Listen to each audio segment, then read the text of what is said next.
একবার এক স্বামী আর স্ত্রী দুজনে ঝগড়া লেগেছে, স্বামী স্ত্রীর ঝগড়ায়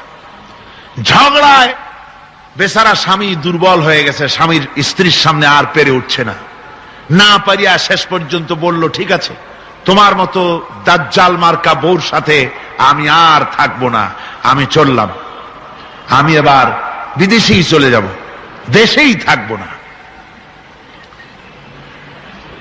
স্ত্রী কিছু বলতেছে না।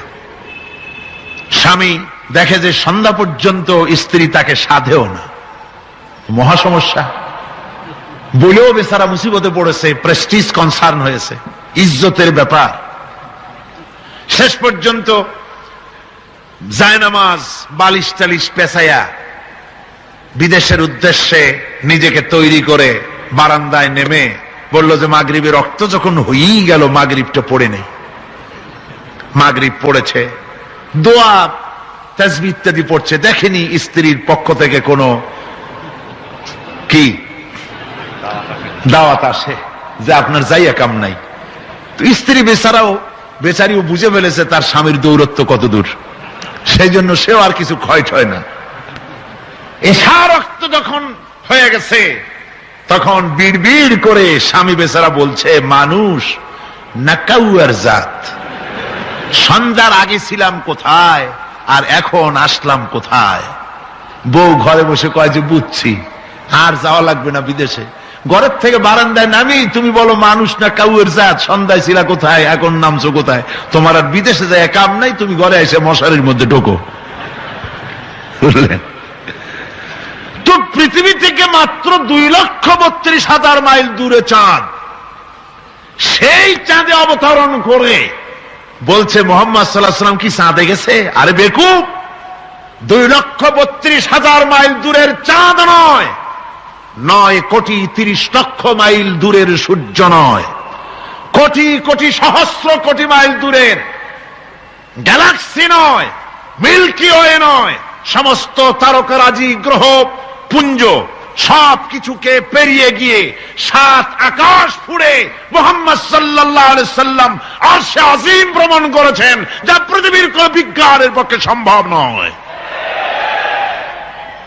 সুতরাং মুহাম্মদ সাল্লাল্লাহু আলাইহি সাল্লাম সর্বকালের সর্বযুগের সব ব্যাপারে শ্রেষ্ঠ মহান ব্যক্তিত্ব। এরপরে আল্লাহ রাব্বুল আলামিন বলছেন, وَخَلَقْنَاكُمْ أَزْوَاجًا, আমি তোমাদের নারী এবং পুরুষের জোড়া পয়দা করেছি। অর্থাৎ এই পৃথিবীতে আল্লাহ রাব্বুল আলামিন মানুষের একটি সেক্স পয়দা করেন নাই, দুটি প্রকার করেছেন, একটি হচ্ছে নারী আর একটি পুরুষ। এই নারী আর পুরুষ আল্লাহ পাকের এটি একটি বিরাট কুদরত। এই নারী এবং পুরুষ সৃষ্টি করে পরস্পরের প্রতি আল্লাহ আকর্ষণ সৃষ্টি করেছেন। দুজনের একের প্রতি অপরের আকর্ষণ আল্লাহ পাক নিজেই সৃষ্টি করে দিয়েছেন।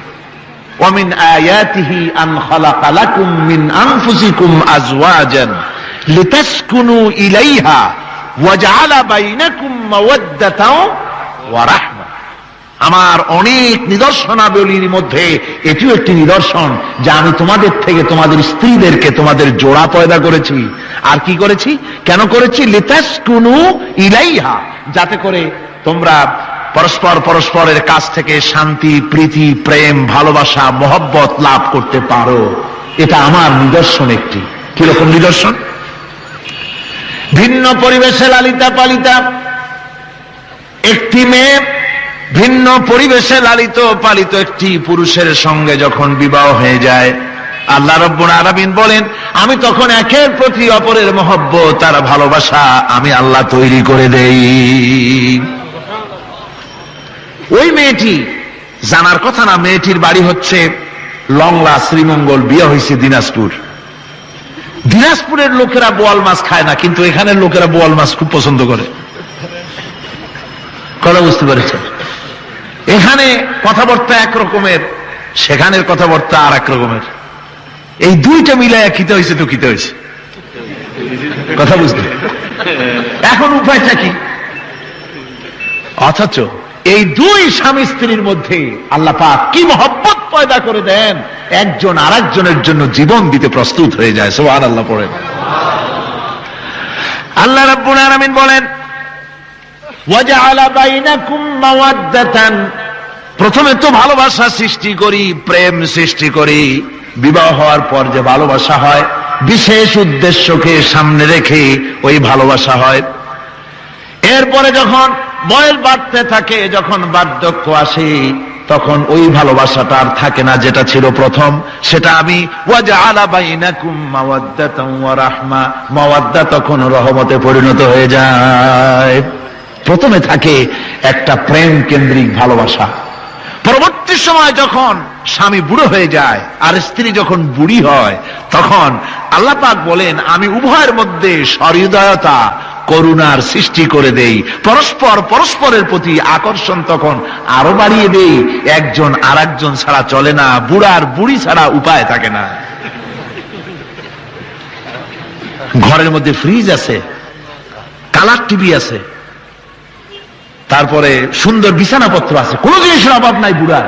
হঠাৎ করে বুড়ি একদিন মারা গেল, বুড়ায় কয় আমি গৃহশূন্য হয়ে গেছি। সব আছে, তারপরেও যে গৃহশূন্য হয়ে গেছি, তার মানে গৃহের প্রাণটাই চলে গেছে। বুড়া বয়সে সন্তান খোঁজ খবর নেয় না, সন্তানের বউ খোঁজ খবর নেয় না। বুড়ার গরম পানিটা, উজুর পানিটা, তার খাবারটা, তার পানটা, তার যা প্রয়োজন বুড়ি সব এগিয়ে নিয়ে আসে। আর বুড়াও বুড়ির জন্য তখন প্রথম জীবনের চাইতে আরো বেশি মহব্বত বাড়ে, বুড়ির দিকে খোঁজ খবর আরো বেশি করে নেয়। ঠিক কিনা কন? বুঝবেন যারা বুড়া আর বুড়ি আছেন। আল্লাহ পাক বলেন এটা আমি করি। কে বলছেন এ কথা? আল্লাহ পাক বলছেন আমি করি। এ মহব্বত আল্লাহর দান। দেখুন রাসূল করিম সাল্লাল্লাহু আলাইহি ওয়াসাল্লামের ঘরে দৌলত ছিল না, কিন্তু মহব্বত দিয়ে ঘরটা ভরা ছিল। সুবহানাল্লাহ বিহামদি। দৌলত ছিল না, মহব্বত দিয়ে ভরা ছিল। হযরত আয়েশা সিদ্দিকা রাদিয়াল্লাহু তাআলা আনহা বলেছেন আমি গ্লাসে পানি পান করে রেখে দেওয়ার পর রাসূলুল্লাহ গ্লাসটা হাতে নিয়ে আমি যেখানে ঠোঁট লাগিয়ে পানি পান করেছি, আল্লাহ নবী ওইখানেই ঠোঁট লাগায়া পানি পান করতেন। মুহাব্বত। হযরত আয়েশা বলেন আমি গোশত খেয়ে হাড্ডি খেয়ে হাতে ধরে রেখেছি, খাবো বা রাখবো, আল্লাহ নবী তখন আমার হাতের থেকে গোশত বা হাড্ডিটা আমার হাত থেকে নিয়ে আমি গোশতের যে অংশে কামড় দিয়েছি রাসূলুল্লাহ সেখানে মুখ লাগিয়ে খেতেন। দৌলত ছিল না হুজুরের ঘরে এক ফোঁটাও, কিন্তু মহব্বত ছিল ঘরটা ভরা। হযরত আয়েশা বলেছেন রাসূলুল্লাহ কাজ করে কষ্ট করে ঘরের ভিতরে ফিরে যখন দেখেছেন রান্না বান্না সারা হয় নাই, হুজুর ক্ষুধার্ত অথচ আমার রান্না শেষ হয় নাই, নবীজি রাগ করেন নাই, অসন্তুষ্ট হন নাই, ভুরু কুঞ্চিত করেন নাই, চোখ গরম করেন নাই, বরং আমার কাছে বসে রান্না বান্নায় আমাকে আল্লাহর নবী বিশ্ব নবী মুহাম্মদ রাসূলুল্লাহ সাল্লাল্লাহু আলাইহি ওয়াসাল্লাম আমাকে সহযোগিতা করেছেন। স্বামী স্ত্রীর ভালোবাসা হচ্ছে স্বর্গীয় নিয়ামত, জান্নাতের নিয়ামত। সুবহানাল্লাহ পড়েন। যেই ঘরে স্বামী আর স্ত্রীর মধ্যে সাপ আর বেজির সম্পর্ক, দাঁড় কুমড়োর সম্পর্ক, এই ঘরটা যতই বিদেশি আধুনিক সৌন্দর্যের উপকরণাদি দিয়ে ভরপুর থাকুক না কেন, এই ঘরটা, এই বিল্ডিংটা জাহান্নামের টুকরা। ঠিক না? আর স্বামী স্ত্রীর যদি ভালোবাসা থাকে তাহলে ঘরটা যদি কুড়ে ঘরও হয় তারপরেও সে ঘরটা হচ্ছে একটা জান্নাতের টুকরা। অনেক স্ত্রী আছে স্বামীর সাথে মহব্বত নাই, উল্টো পাল্টা কারবার।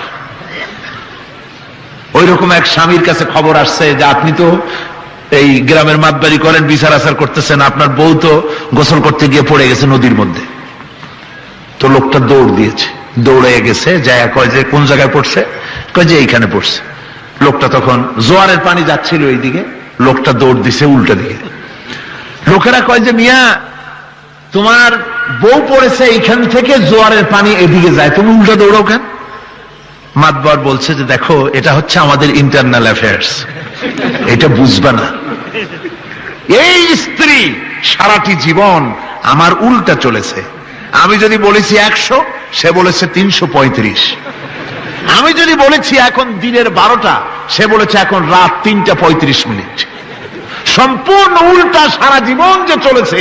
সে যে নদীতে পড়ে জোয়ারে গেছে, আমি তা বিশ্বাস করি না, উল্টাই গেছে। এই রকমের এক শ্রেণী আছে, স্বামী উল্টা থাকে, স্ত্রী উল্টা থাকে, এরকমও হয়। সুতরাং স্বামী এবং স্ত্রীর মধ্যে মহব্বত আর ভালোবাসা, এটি মাবুদের একটি বিরাট নেয়ামত। অন্যের স্ত্রীর দিকে তাকালে কান ভরে, খারাপ নজরে তাকালে জেনার গুনাহ হবে। হাত দিয়া ধরলে কাম ভাবে জেনার গুনাহ হবে। কিন্তু কোন স্বামী যদি তার স্ত্রীর দিকে প্রেম ভরে ভালোবাসা ভরে তাকায়, আর স্ত্রীর হাতকে প্রেম আর ভালোবাসার সাথে যদি স্ত্রীর হস্ত ধারণ করে, কিতাবে এসেছে স্বামী এবং স্ত্রীর উভয়ের সগীরা গুনাহ আল্লাহ রাব্বুল আলামিন মাফ করে দেন। আল্লাহ পাক বলছেন, আমি তোমাদের থেকে তোমাদের জোড়া, তোমাদের স্ত্রীদেরকে পয়দা করেছি এবং পরস্পর পরস্পরের প্রতি ভালোবাসা এবং মহব্বত সৃষ্টি করে দিয়েছি। আজকে কথা উঠেছে সমাজে, আজকে কথা উঠেছে নারীর অধিকার নিয়ে। বলা হচ্ছে ইসলাম নারীকে, নারীর অধিকার ক্ষুণ্ণ করেছে। বলে না? বলে কিনা বলেন? আমাদের দেশে এই জন্য নারী পক্ষ, নারী সমাজ, নারী আন্দোলন পরিষদ, তারপরে এরকম অনেক আন্দোলন তারা বানিয়েছে। আর পত্র পত্রিকায় নানান রকমের ইসলাম সম্পর্কে তারা লিখছে। একটা পত্রিকা আজকে সকালে আমাকে একজন দিল, তার মধ্যে লিখেছে, হাদিসের বরাত দিয়েছে, তার মধ্যে লিখছে যে রাসূলুল্লাহ বলেছেন পৃথিবীর সব কিছু হচ্ছে ভোগের সামগ্রী, সেই ভোগের মধ্যে উত্তম ভোগের সামগ্রী হচ্ছে নারী। নাউযুবিল্লাহি মিন যালিক। এমন কথা রাসূলুল্লাহ বলেন নাই। হাদিসের নাম দিয়া তারপরে হুজুর যা বলেন নাই সেই সব কথা বলে বলে নারীদেরকে ইসলামের প্রতি বীতশ্রদ্ধ করাবার জন্য চেষ্টা চালানো হচ্ছে। অথচ নারীদের ব্যাপারে মুহাম্মদ সাল্লাল্লাহু আলাইহি ওয়াসাল্লাম সবচাইতে উত্তম কথা বলেছেন। এত সুন্দর কথা পৃথিবীতে আর কেউ বলে নাই, আর কেউ বলে নাই। নারী আজ অধঃপাতিতা, নির্যাতিতা। এই নির্যাতন থেকে, অধঃপতন থেকে নারীকে কে রক্ষা করতে পারে? ইসলাম। জোরে বলেন, কে পারে? কেবলমাত্র ইসলাম পারে, আর কেউ পারে না। নারী যখন তাদেরকে মেয়ে হয়েছে শোনা মাত্র তার বাপ তাকে মাটির নিচে পুঁতে রাখত, আছাড় মেরে মেরে ফেলে দিত। যখন তাদেরকে কবর দিয়ে দিত জীবিত অবস্থায়, সেই সময় রাসূলুল্লাহ এসে নারীদের সম্মান দিলেন, মর্যাদা দিলেন। রাসূলুল্লাহ বললেন, আমার কাছে 3টা জিনিস প্রিয়, একটি হচ্ছে নামাজ, একটি হচ্ছে সুগন্ধি, আর একটা হচ্ছে স্ত্রী। নারীর যখন কোনো মর্যাদা নাই, তখন নারীর মর্যাদা হুজুর দিলেন। যখন কন্যা সন্তান হওয়া আভিজাত্যের বিপরীত, কন্যা সন্তান হওয়া পুরুষের জন্য একটা অপমানকর। এখন আমাদের সমাজেও আছে, স্ত্রী গর্ভবতী হয়েছে, বন্ধুদের কাছে বলে ফেলেছে আগেই, সন্তান হয়ে গেছে, কিন্তু কোনো খোঁজ খবর নাই। বন্ধুরা একদিন হঠাৎ জিজ্ঞেস করে, তোমার স্ত্রী গর্ভবতী হয়েছে? তারপরে তা তো অনেক দিনের কথা, কি হইল তা তো বললা না। কয় যে আশা তো করছিলাম হবে ছেলে, কিন্তু হয়েছে মেয়ে, সেই জন্য আর টেলিফোন করা, খবর দেওয়া জরুরত বোধ করি নেই। আছে না এমন? আছে। আবার বারবার মেয়ে হয় বলে আমাদের দেশে তালাকের ঘটনা পর্যন্ত আছে। বারবার মেয়ে হয়, ছেলে হয় না মোটেও, তালাক দিয়ে দেয়। আচ্ছা, ওই মেয়েটারই, ওই স্ত্রীরই যদি এখানে হাত থাকে ছেলে বা মেয়ে হওয়ার ব্যাপারে, মানুষের যদি হাত থাকে, তাহলে দায়ী শুধু স্ত্রী হতে যাবে কেন? পুরুষ তুমিও তো দায়ী। তাহলে আসলে ছেলে এবং মেয়ে হওয়ার জন্য স্বামী এবং স্ত্রী কেউ দায়ী নয়। ব্যাপারটি আল্লাহ। ব্যাপারটি কার? আল্লাহ রাব্বুল আলামিন বলেছেন, আমি যাকে খুশি কন্যা দান করি, যাকে খুশি শুধু ছেলে দান করি, যাকে খুশি তারে ছেলেও দেই, মেয়েও দেই, আর যাকে খুশি আমি কিছুই দেই না। এ সবটাই আমার হাত। সুতরাং রাসূল পাক সাল্লাল্লাহু আলাইহি ওয়াসাল্লাম বলেছেন, খবরদার মেয়েদের বাপকে, মেয়ের বাপকে গালি দিও না। বারবার মেয়ে হয় বলে অনেকে মেয়ের বাপকে গালি দেয়, তাচ্ছিল্য করে, টিটকারি করে। হুজুর বলেছেন, মেয়ের বাপকে বিদ্রুপ করো না, গালি দিও না, যেহেতু আমি মুহাম্মদ সাল্লাল্লাহু আলাইহি ওয়াসাল্লাম মেয়েদের বাপ। রাসূল পাক সাল্লাল্লাহু আলাইহি ওয়াসাল্লাম বলেছেন, যে ঘরে একটা কন্যা সন্তান জন্মগ্রহণ করে, যে ঘরের ভিতরে একটি কন্যা সন্তান জন্মগ্রহণ করে, ওই ঘরের ভিতরে আল্লাহ রাব্বুল আলামিনের রহমতের ফেরেশতা ঢুকে সালাম দেয় আর বলে, আসসালামু আলাইকুম ইয়া আহলাল বাইত, হে ঘরের মালিকেরা, তোমাদের উপরে আল্লাহর রহমত বর্ষিত হোক।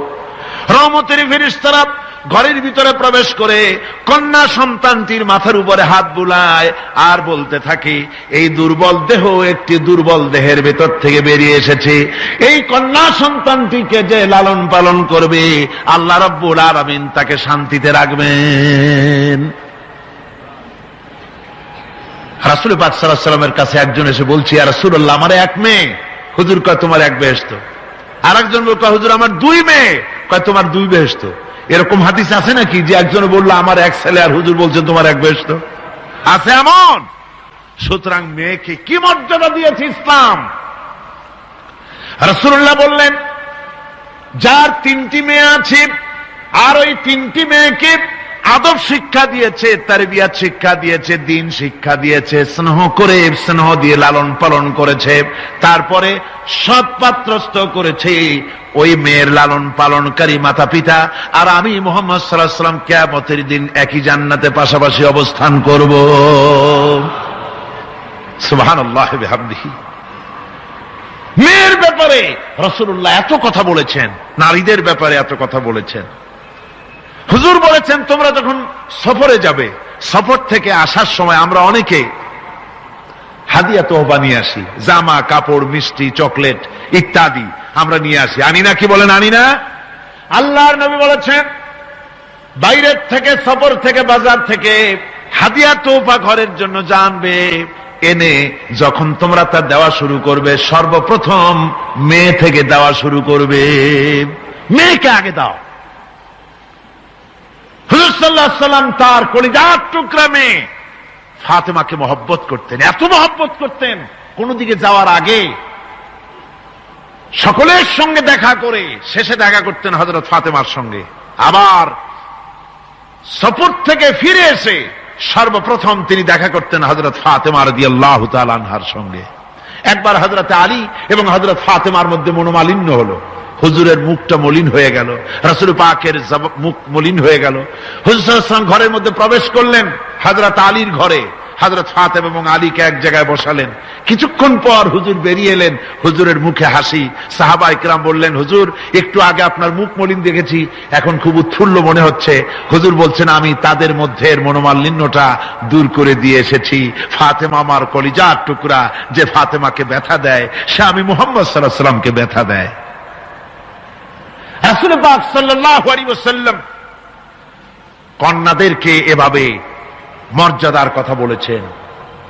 এই কন্যা আস্তে আস্তে যখন বড় হয়ে যায়, যখন বধূ হয়, বধূ হিসেবে তার মর্যাদা ইসলাম কতখানি দিয়েছে, রাসূল পাক সাল্লাল্লাহু আলাইহি ওয়াসাল্লাম কতখানি দিয়েছেন আপনারা লক্ষ্য করেন। হাদিস শরীফ পড়া নাই, জানা নাই বলে আজকে এক শ্রেণীর নারীরা তারা কমিউনিস্টদের খপ্পরে পড়ে, সমাজতন্ত্রের খপ্পরে পড়ে, নাস্তিকদের খপ্পরে পড়ে গোটা মহিলা সমাজকে চেষ্টা করতেছে ইসলাম থেকে দূরে সরাবার জন্য। ঠিক কিনা কও?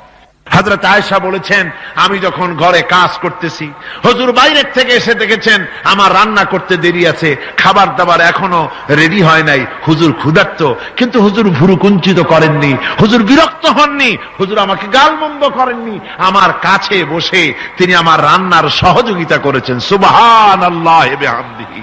জোরে বলেন সুবহানাল্লাহি ওয়া বিহামদিহি। ভাইরা আমার, হযরতে আয়েশা সিদ্দিকা রাদিয়াল্লাহু তাআলা আনহা বয়সে কম ছিলেন অন্যদের চাইতে। বিশ্বনবী সমস্ত রাজকার্য, রাষ্ট্রীয় কার্য, নবুয়তের দায়িত্ব পালন করে স্ত্রীর হক আদায় করতে ভুলে যাননি। আধো আধো জ্যোৎস্না প্লাবিত রাত রাসূলুল্লাহ হযরত আয়েশাকে বলছেন, চলো আমরা একটু পায়চারি করে আসি বাইরের থেকে। ঘুরতে ঘুরতে হুজুর বলছেন, দেখো তো ওই যে দূরে দেখা যায় একটা জিনিস, চলো আমরা দৌড় দেই, দেখি কে আগে ওই জায়গায় পৌঁছতে পারে। দুজনে মিলে দৌড় দিলেন। হযরত আয়েশা বললেন, আমি হুজুরকে পেছনে ফেলে দ্রুত গতিতে আমি দৌড়ে লক্ষ্যবস্তুর কাছে চলে গেলাম। হুজুর সাল্লাল্লাহু আলাইহি ওয়াসাল্লাম যখন ধীরে সুস্থে আমার কাছে এলেন, আমি বললাম, দেখছেন আপনি কিন্তু আমার সাথে দৌড়ে পারেন নাই। হযরত আয়েশা বলছেন, এর কিছু কাল পরে আবার এক একদিন রাসূলুল্লাহ দৌড় প্রতিযোগিতার ব্যবস্থা করলেন, দৌড় দিলাম। হযরত আয়েশা বলছেন, সেই সময়ের তুলনায় আমার শরীর কিছুটা স্থূল এবং ভারী হয়ে গেছে, আমি দৌড়াইয়া পারলাম না, আমি পেছনে পড়ে গেলাম। হুজুর আমার আগে চলে গেলেন লক্ষ্যবস্তুর কাছে। আমি হাঁপাতে হাঁপাতে যখন রাসূলের কাছে চলে গেছি, রাসূল পাক মুস্কি হেসে আমাকে বললেন, আয়েশা, ওই সেই দিনের প্রতিশোধ আজকে নিলাম। সুবহানাল্লাহ বিহামদি, সেদিনের জবাব আজকে দিয়ে দিলাম।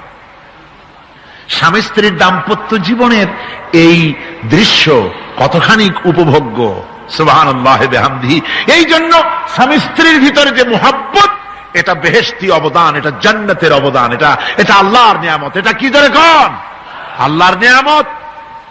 এই নিয়ামত যে ঘরের মধ্যে আছে, সে ঘরটা বেহেশত। সে ঘরটা কি? বেহেশত। আর আপনার ঘরের মধ্যে রেডিও আছে, টিভি আছে, ফ্রিজ আছে, ডিসি আছে, এসি আছে, কত কিছু আছে, কিন্তু স্বামী স্ত্রীর মধ্যে সাপে আর বেজির সম্পর্ক, দাঁড় কুমড়ার সম্পর্ক, এই ঘরটা জাহান্নামের শামিল। আছে না এক পদের স্ত্রী? স্বামীও আছে এরকম এক পদের স্বামী আছে, সমানে পিটায় মেয়ে লোক, পিটাইতেই থাকে। বুঝলেন? রাসূলুল্লাহ বলেছেন, খবরদার স্ত্রীদেরকে মেরো না, দাসীদের মতো প্রহার করো না। তাহলে আগামী রাত্রে যখন তার কাছে তুমি যাবে, তখন কি তোমার শরম করবে না? রাসূল পাক সাল্লাল্লাহু আলাইহি ওয়াসাল্লাম নারী পুরুষের সমান অধিকার দিয়েছে। ভালোবাসা এবং মহব্বত থাকতে হবে, একে অপরের উপরে বাজিমাত করার প্রতিযোগিতা থাকা উচিত নয়। স্বামী হয়েছেন বলে তিনি একেবারে নওয়াবজাদা নসরুল্লাহ খান হয়ে যাবে, তা না।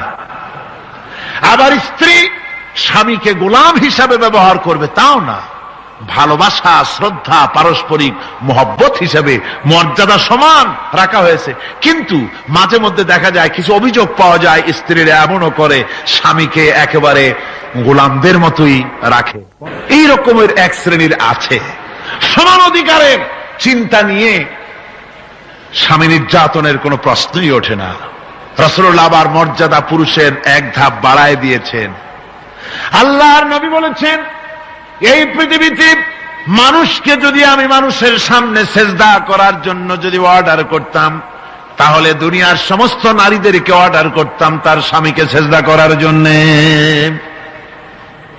মর্যাদা বাড়ানো রয়েছে, কিন্তু অধিকার সমান, সমান অধিকার দেওয়া হয়েছে। ইসলাম নারীর অধিকার দিয়েছে, স্বামী স্ত্রীর মহব্বত এবং ভালোবাসা সৃষ্টি করে দিয়েছেন। এটা আল্লাহর নিয়ামত। আমার বন্ধুগণ, আজকে আমার সমাজে বলা হচ্ছে নারীদেরকে ঠকাইছে ইসলাম। বলে কি দিয়ে ঠকানো হলো? বলে ইসলাম ঠকিয়েছে একটা ছেলে সমান দুইটা মেয়ে। একটা ছেলেতে যা পাবে, দুইটা মেয়েতে তাই পায়, এই জন্য মেয়েকে ঠকানো হয়েছে। একথা বলেছেন আমাদের দেশের সুপ্রিম কোর্টের একজন চিফ জাস্টিস, অবসরপ্রাপ্ত, নাম নেব না আমি। তো আমরা এটা শোনার পরে বললাম যে বাংলাদেশ পৃথিবীর দ্বিতীয় বৃহত্তম মুসলিম দেশ, এই দেশের সুপ্রিম কোর্টের চিফ জাস্টিস হয়ে কোরআন সম্পর্কে জ্ঞান এত নগণ্য, এত কম, এত পুর। তার জ্ঞানের এই বহর দেখে আমাদের শুধু করুণাই হয়।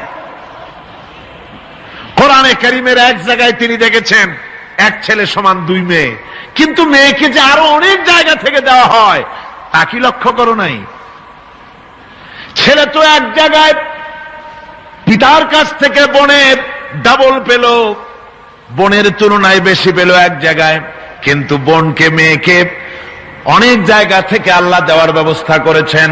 এই মেয়ে লোকটি পিতার কাছ থেকে পাবে, স্বামীর কাছ থেকে পাবে, ছেলের কাছ থেকে পাবে, ভাইয়ের কাছ থেকে পাবে, মায়ের কাছ থেকে পাবে। 5 জায়গা থেকে পাওয়ার ব্যবস্থা আল্লাহ তাকে করে দিয়েছেন। জোরে বলেন সুবহানাল্লাহ।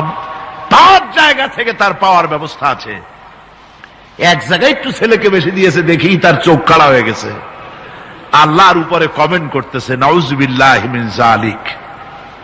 নারীকে ইসলাম সবচাইতে বেশি অধিকার দিয়ে তাকে প্রতিষ্ঠিত করেছে, সবচাইতে বেশি অধিকার তার। সব জায়গায় তাকে প্রতিষ্ঠিত করা হয়েছে। নারীদেরকে মহারণা দেওয়া ফরজ করে দেওয়া হয়েছে। নামাজ রোজা যেমন ফরজ, মহারণা দেওয়া তেমন কি? সেই মহারণা আজকাল বাঁধা হয়, বিশেষ করে রাজধানীতে, শহর সমূহে মহারণা বাঁধে। যত বেশি টাকা ততই সুনাম নাকি হয়। সেই জন্য জিজ্ঞেস করা হয়, মেয়ের বিয়েতে মহারণা কত হলো? কয় মহারণা হচ্ছে 5,73,793 টাকা 75 পয়সা। বাবা, আদায় করে না কিন্তু মোটেও, ফাঁকি দেওয়ার ব্যবস্থা সব। সোনা দিলাম এত, খাওয়াইলাম এত, বাকি সব ইদিক সেদিক। মনে রাখবেন মুসলমানেরা, মহারণা দেওয়া নামাজ রোজার মতোই অবশ্য পালনীয় একটি কর্তব্য আল্লাহ রাব্বুল আলামিন করে দিয়েছেন। কোন স্বামী যদি মহারণা ধার্য করার পর যদি আদায় না করেন, স্ত্রী যদি স্বেচ্ছায় মহারণার টাকা মাফ না করে দেয়, তাহলে কিয়ামতের দিন ওই স্বামীকে আল্লাহর দরবারে জিনাকারের কাতারে দাঁড়াতে হবে। মনে রাখবেন মুসলমানেরা, মহারণা দেওয়া নামাজ রোজার মতোই অবশ্য পালনীয় একটি কর্তব্য আল্লাহ রাব্বুল আলামিন করে দিয়েছেন। কোন স্বামী যদি মহারণা ধার্য করার পর যদি আদায় না করেন, স্ত্রী যদি স্বেচ্ছায় মহারণার টাকা মাফ না করে দেয়, তাহলে কিয়ামতের দিন ওই স্বামীকে আল্লাহর দরবারে জিনাকারের কাতারে দাঁড়াতে হবে। জিনাকারের কাতারে দাঁড়াতে হবে স্বামীকে। এই মহারণা আদায় করে দিতে হবে স্ত্রীকে। স্ত্রী যদি সেই মহারণার টাকা দিয়া ব্যবসা করে কোটিপতিও হয়, তারপরেও ওই স্ত্রীর ভরণ পোষণ, সুখ দুঃখ, চিকিৎসা সবকিছুর দায় দায়িত্ব কার উপরে? স্বামীর উপরে। দেখুন, ইসলাম নারীকে ঠকাইলো না জিতাইলো? কি করেছে ধরে বলুন? জিতাইছে। তারপরে স্বামীর, ওই স্ত্রীর বাপের বাড়ি থেকে লোক আসছে, বউর খরচ করা লাগবে না, খরচ কার? স্বামীর। বাড়িতে অসুখ বিসুখ হয়েছে, বিয়ে শাদী ইত্যাদি সব খরচ কার? স্ত্রী। কোটিপতি হলেও তার দায় দায়িত্ব নাই, ইসলাম বাধ্য করে নাই তাকে। সুতরাং কি করে ঠকালো ইসলাম তাকে? ইসলাম তাকে ঠকায় নাই, ইসলাম মোটেই তাকে ঠকায়নি, ইসলাম তাকে জিতিয়ে দিয়েছে। মহারণার কথাই বলতেছিলাম। আজকের সমাজে যে মহারণা ছিল পুরুষকে দিতে হবে, সেই মহারণা এখন দিতে হয় কন্যা পক্ষকে। বলেন ঠিক কিনা? কন্যা পক্ষকে দিতে হচ্ছে কিনা মহারণা? ছেলে যখন বিয়ে পাশ করে, MA পড়াশোনা করে, ম্যাট্রিক যখনই পড়ে, তখনই ছেলের বাপ একটু একটু হা করা শুরু করে। তারপরে বিয়ে আরেকটু হা করে, এরপরে MA, তখন কুমিরের মতো হা করে। যত খরচ হয়েছে ছেলেকে MA পাস করাইতে, তা সুদে আর আসলে আদায় করে নেবে কন্যা পক্ষের কাছ থেকে। বিবাহের সময় বলে, আমার ছেলে বিয়ে পাস, MA পাস, হ্যান ত্যান তিসান দেখ, সুতরাং এই ছেলের বিয়েতে আমার ছেলেকে কি দিতে হবে? রঙিন টেলিভিশন, এসব তো কোনো ব্যাপার স্যাপার না, ওটা তো দিতেই হবে, ডিসেন্টিনাও দেওয়া লাগবে সেই সাথে। তারপরে বাড়ি দিতে হবে, গাড়ি দিতে হবে, গুলশানে বাড়ি দিতে হবে, আবুধাবিতে চাকরি দিতে হবে, 5 লক্ষ টাকা ক্যাশ দিতে হবে। মানে চাইতে চাইতে বাড়ির মুড়া ছাটাখানা বাদে আর সব দাবি করে, সব দিতে হবে। এইভাবে দাবি করে নেওয়া হারাম। এভাবে দাবি করে নেওয়া কি? জোরে বলেন কি? এর চাইতে ছোট লোকই, এর চাইতে বেহায়া আর কোন পুরুষ হতে পারে না, যারা কন্যা পক্ষের কাছ থেকে দাবি করে যৌতুক আদায় করে। এর নাম যৌতুক নয়, এ হচ্ছে মানবতার প্রতি কৌতুক। আজকে মানবতার প্রতি এই কৌতুক করা হচ্ছে। অনেক গরিব মানুষ, 5টা 6টা মেয়ে, 30-40 বছর বয়স হয়ে গেছে, বিয়ে দিতে পারে না যৌতুকের কারণে, আর জেনা ব্যভিচার বাড়তে থাকে। বলুন ঠিক কিনা? আপনারা নিশ্চয়ই জানেন শূকরের মাংস মুসলমানের জন্য খাওয়া কি? সবাইকে বলতে হবে, শূকরের মাংস খাওয়া কি? মুসলমানদের জন্য পায়খানা খাওয়া কি? মনে রাখুন ভালো করে, শূকরের মাংস খাওয়া আর পায়খানা খাওয়া মুসলমানদের জন্য যেমন হারাম, কন্যা পক্ষের কাছ থেকে দাবি করে যৌতুক আদায় করা ঠিক তেমন হারাম। আমি আজকের এই বিশাল জনতাকে জিজ্ঞেস করি, আপনারা যারা সন্তানের পিতা আছেন, ছেলের বাপ, এই মাহফিলে যারা আছেন, কন্যা পক্ষের কাছ থেকে যৌতুক নামক শূকরের মাংস মাংস আর পায়খানা খাবেন না, রাজি আছেন? কারা কারা রাজি? দুহাত উঁচু করে দেখান, হাত উঁচু করে রাখেন, হাত উঁচু করে রাখেন। আলহামদুলিল্লাহ। হাত নামান, হাত নামান, হাত নামান। অনেক ছোট ছোট ছেলেরাও হাত তুলেছে। আমি বলছিলাম যে ছেলের পিতারা হাত তুলবে, কিন্তু তুলছে বাচ্চারাও, অসুবিধা নাই। লক্ষ পিতা ঘুমিয়ে আছে সব শিশুদের অন্তরে, ওরাও বাপ হবে একদিন। আজকের ওয়াদা, যখন তারা ছেলের বাপ হবে, আল্লাহ তখন যেন তাদের স্মরণ করিয়ে দেন। জোরে কোন আমিন, আরো জোরে বলেন আমিন। সমাজ থেকে এই যৌতুক নামক অভিশাপকে নির্মূল করতে হবে, তাহলেই নারীর অধিকার প্রতিষ্ঠিত হবে। ওই নির্বাচিত কলমের লেখিকা, ওই দুষ্ট মহিলা, সে লিখছে নারীদের অধপতন দেখে তার খুব খারাপ লাগে, সেজন্য সে বলছে নারী শুধু ধর্ষণ, নারীরা ধর্ষিতা হবে শুধু তা হতে পারে না, নারী এবার পুরুষদের ধর্ষণ করবে। লিখেছে, লিখেছে, আমি মুঠি বানিয়ে কথা বলছি না। পুরুষকে ধর্ষণ করবে, পুরুষকে কুড়ে কুড়ে খেতে হবে। পরে আমি খবর নিলাম যে পুরুষের উপরে এই মহিলা এত খেপা কেন। আমি খবর পেলাম 8টা-10টা স্বামীর থেকে সে বিদায় হয়েছে। আল্লাহর লানত। এই লোকটি লেখে আর পত্রিকাগুলি তা ছাপে, জঘন্য। যে সব পত্রিকায় সব ওই লেখিকার লেখা ছাপা হয়, ওই পত্রিকা পড়া তো দূরের কথা, মুসলমানদের ওই পত্রিকা দিয়া কুলুক নেওয়া জায়েজ নাই।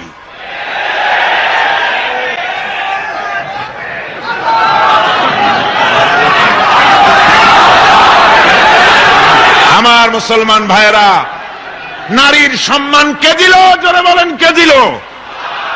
ইসলাম দিয়েছে, বিশ্ব নবী দিয়েছে নারীর মর্যাদা, নারীকে প্রতিষ্ঠিত করেছে, সম্মান দিয়েছে। বধূ হিসাবে নারীর মর্যাদা দিলেন আল্লাহর নবী। তালাক দেওয়ার অধিকার শুধু পুরুষকে দেওয়া হয় নাই। যদি মনে করেন ভুল করবেন, বিবাহ করেছেন বলে কথায় কথায় তালাক দিবেন, জায়েজ নাই। আল্লাহর নবী বলেছেন আল্লাহর কাছে 2টা হালাল হলো, জঘন্যতম নিকৃষ্টতম হালাল। একটা হচ্ছে ভিক্ষাবৃত্তি, আর একটা হচ্ছে তালাক। জঘন্য হালাল, কথায় কথায় তালাক দেওয়া যাবে না। আল্লাহ পাক বলছেন, এই কোরআনে আছে, আল্লাহ পাক বলছেন তোমরা পরস্পরের অনুগ্রহ ভুলে যেও না। অর্থাৎ এর ভাবার্থ হচ্ছে কোন ব্যাপারে স্ত্রীর উপরে যদি অসন্তুষ্ট হও, চূড়ান্ত সিদ্ধান্ত নিও না।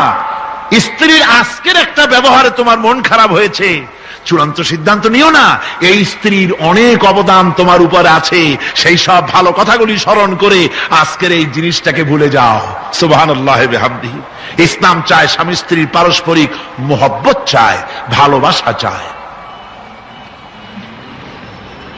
নারীকে মর্যাদা দেওয়া হলো কন্যা হিসাবে, বধূ হিসাবে, এবার মাতা, মা হিসাবে মর্যাদা কার? নারীর। কার মর্যাদা? আল্লাহর নবীর কাছে প্রশ্ন হলো, ইয়া রাসূলুল্লাহ, খেদমত করব কার? হুজুর বলেন তোমার মায়ের। তারপরে কার? তোমার মায়ের। তারপরে কার? তোমার মায়ের। তারপরে কার? হুজুর বলেন তোমার পিতার। এবার আপনারা বলেন মায়ের মর্যাদা রাসূলুল্লাহ কয় গুণ বাড়ায়া দিলেন? কয় গুণ? 3 গুণ বাড়িয়ে দিলেন। সুবহানাল্লাহ কইতে ইচ্ছে করে না? মর্যাদা এত বাড়ালেন আল্লাহর নবী। নবীজির কাছে একজন ইয়ামেন থেকে একজন সাহাবী এসে বলেন, ইয়া রাসূলুল্লাহ, এই আমার বুড়ি মা হাঁটতে পারে না, চলতে পারে না, এই মায়ের কাঁধে করে আমি ইয়ামেন থেকে এসেছি, মাকে কাঁধে করে আমি আরাফাতের ময়দানে উকুফে আরাফা করেছি, মিনা মুজদালিফায় অবস্থান করেছি, এরপরে আল্লাহর ঘর তওয়াফ করেছি, সাফা মারওয়া সাই করেছি, হজের সমস্ত অনুষ্ঠান মাকে কাঁধে করে করেছি। ইয়া রাসূলুল্লাহ, মায়ের হক আদায় হয়েছে নাকি? আল্লাহ রাসূল বললেন, না, মায়ের হক আদায় হয় নাই।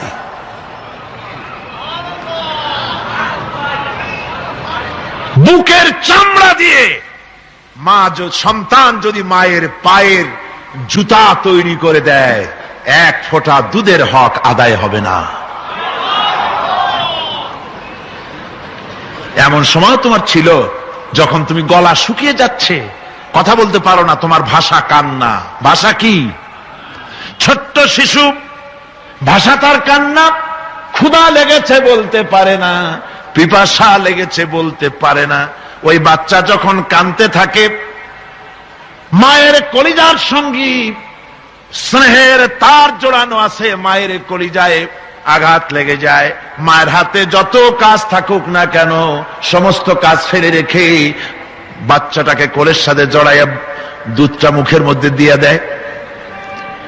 বাচ্চা যখন দুধে চোষা মারে, একটা ফোঁটা যখন গলার মধ্যে চলে গেল, একটা মৃত্যু মানুষকে জিন্দা করে দিতে পারলে যে সওয়াব হতো, আল্লাহ রাব্বুল আলামিন ওই সওয়াব মায়ের আমলনামায় লিখে দেন। মা হচ্ছে সবচেয়ে বড় পীর। মা বাপ সন্তানের কাছে সবচেয়ে বড় পীর কে? কিন্তু আমার দেশের লোকেরা তা বোঝে না। আমার দেশের লোকেরা পীর সাহেবের সামনে কমলা লেবু, আঙ্গুর, বেদানা, বেল, তাল সবগুলো নিয়ে হাজির করে দেয়, কদমবুসি করে। আর কোথায় পাইছে এই কদমবুসি আমার বুঝে আসে না। বুড়া বুড়া মানুষ পীর সাহেবের কদমবুসি করে। পীর সাহেবের বাপের বয়সী, তাও কদমবুসি করে, পীর সাহেব নিষেধও করে না। এরকম পীরও আছে। পাও একখান বাড়াই দিয়ে রাখে যাতে করে কদমবুসি করতে পারে সবাই। বিশ্বাস করুন, রাসূলুল্লাহর কোন সহিহ হাদিস দিয়ে প্রমাণিত নয় যে এই কদমবুসি সহিহ বা সিদ্ধ, এটা প্রমাণিত নয়। এটা হিন্দুদের থেকে এসেছে। আমার বন্ধুগণ, কদমবুসি করতেই যদি হয়, মায়ের পায়ের উপরে হাত রেখে সেই হাতে চুমা খাও, সুবহানাল্লাহ পড়েন। বাপের পায়ের উপরে হাত রেখে সেই হাতে চুমা খাও, ফায়দা হবে। পীর সাহেবের সামনে আমি পীরের বিরোধী নই, হক্কানি পীরদের বিরোধী নই, আসল কথাটা শোনাচ্ছি। পীর সাহেবের সামনে কমলা লেবু, আঙ্গুর, বেদানা দিলে, মোরগ রান্না করে, ভালো ভালো খাবার রান্না করে তারে খাওয়ালে আল্লাহ যা খুশি না হবেন। আপনার বুড়া বাপ, বুড়ি মা, তাকে যদি কাছে বসাইয়া ভালো করে রান্না করে ওই খাবারটা যদি নিজের বুড়া মা বা বুড়ি মাকে যদি খাওয়াই দিতে পারেন, আল্লাহ রাব্বুল আলামিনের আরশে আজিম খুশি হয়ে যায়। মা বাপের দোয়া বেশি কবুল। কার দোয়া বেশি কবুল? মা বাপের দোয়া কবুল। কোরআন শরীফে, হাদিস শরীফে কোথাও নাই যে পীর সাহেব, মাওলানা সাহেব দোয়া করলে তা কবুল হবেই। 50-50 হতেও পারে, নাও হতে পারে। রাসূলুল্লাহ বলেছেন তিনজনের দোয়া অবশ্যই কবুল হবে। মুস্তাজাবুদ দাওয়াত হচ্ছেন তিনজন, তিনজনের দোয়া কবুল হয়ে যাবে। একজন হতেছে মুসাফির, প্রবাস জীবন যাপন করে, কসরের নামাজ পড়ে, তার দোয়া কবুল। 2 নম্বরে মাজলুম ব্যক্তি, যে অত্যাচারিত, তার দোয়া আল্লাহর দরবারে মঞ্জুর। 3 নম্বরে মা বাপ যদি সন্তানের জন্য দোয়া করে, আল্লাহ রাব্বুল আলামিন ওই দোয়া কবুল করে নেন।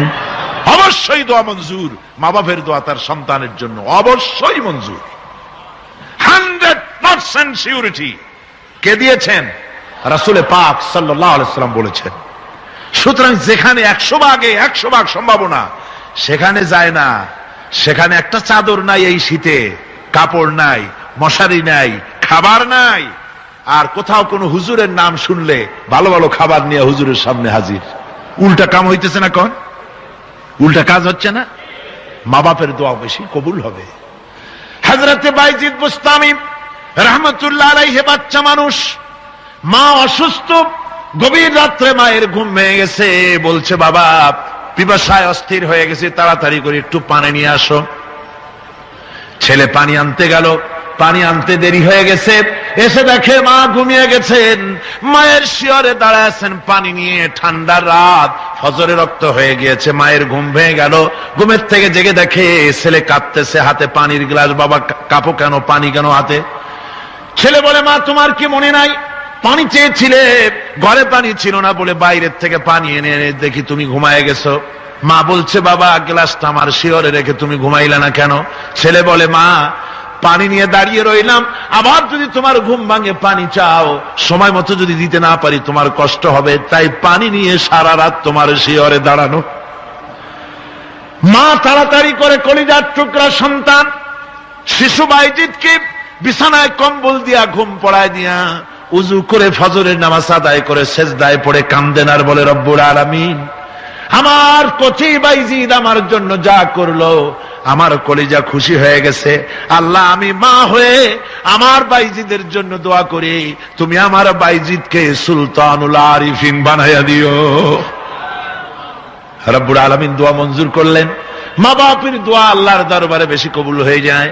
আল্লাহ পাক বলেন, মা বাপ এত কষ্ট করেছে তোমার জন্য, ওয়াসাইনাল ইনসানা বিওয়ালিদাইহি ইহসানা হামালাতুহু উম্মুহু কুরহা ওয়া ওয়াদাআতুহু কুরহা।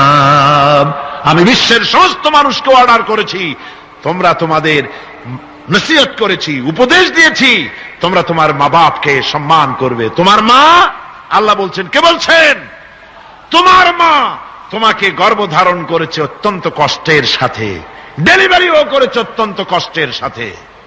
তোমার মা তুমি গর্ভে থাকাকালীন কত কষ্ট হয়েছে তা বোঝার জন্য তোমার গর্ভবতী স্ত্রীর দিকে তাকাও, তাহলে টের পাবা কি কষ্টটা তোমার মা তোমাকে নিয়ে করেছে। সুবহানাল্লাহ বিহামদিহি। আর মাকে আল্লাহ ধৈর্য দিয়েছেন।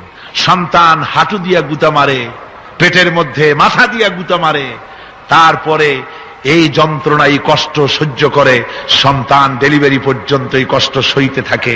আমার মাঝে মধ্যে চিন্তা হয় যে পুরুষের যদি গর্ভধারণের কোনো ব্যবস্থা থাকতো, আর পুরুষের যা মেজাজ, সন্তান হইলেই ঠ্যাং ধরে মারতো একটা আছাড়, যে পেটের মধ্যে বসে এত গুতুগুতি করছিলি কেন?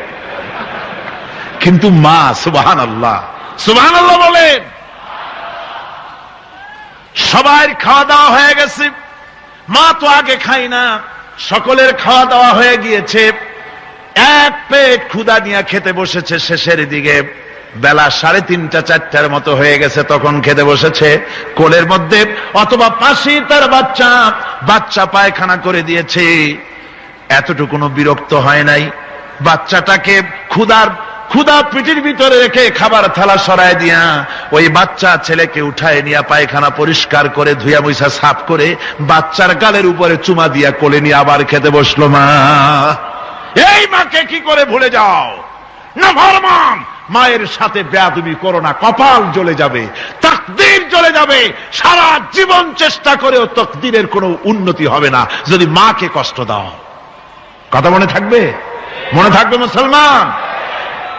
আমার আল্লাহ রাব্বুল আলামিন শিখায় দিয়েছেন, বান্দারে মায়ের জন্য আমার কাছে দোয়া করবি, রব্বিরহামহুমা কামা রাব্বায়ানি সাগীরা। পড়েন সবাই, রব্বিরহামহুমা কামা রাব্বায়ানি সাগীরা। আল্লাহ রাব্বুল আলামিন শিখায় দিলেন, বান্দারে আমার কাছে দোয়া কর, আয় আল্লাহ আমাকে আমার মা বাপ যেমন ছোটবেলায় স্নেহের কোলে লালন পালন করেছে, আল্লাহ তুমি আমার মা বাপকে তোমার রহমতের কোলে লালন পালন করো। আল্লাহ পাক শিখায় দিয়েছে। সুতরাং নারীদের মর্যাদা ইসলামে নাই। কে বলেছে? কোন বেয়াদব বলেছে? নারীর অধিকার ইসলাম দিয়েছে।